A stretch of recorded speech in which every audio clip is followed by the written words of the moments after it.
વડોદરા શહેરના તમામ 38 બ્રિજનું ચોમાસા પહેલા પ્રી ઓડિટ કરવામાં આવ્યું હતું, જેમાં કાલાઘોડા બ્રિજનું કોન્ક્રીટ નરમ પડવા સાથે જ પોપડા પડતા હોવાનું સપાટી પર આવતા તંત્ર કામે લાગ્યું હતું.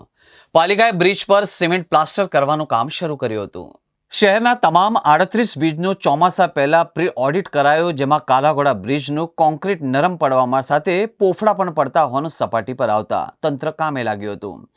પાલિકાએ બ્રિજ પર સિમેન્ટ પ્લાસ્ટર કરવાનું શરૂ કર્યું હતું. પાલિકા દ્વારા દર વર્ષે ચોમાસા પૂર્વે બ્રિજનું પ્રી ઓડિટ કરાય છે.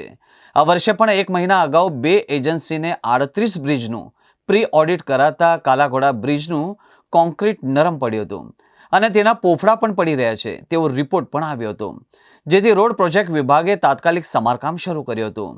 15 દિવસમાં બ્રિજના નીચેના ભાગે સિમેન્ટના પ્લાસ્ટર કરાશે અને આગામી સમયમાં નદી પરના 20 બ્રિજનું સમારકામ કરાશે.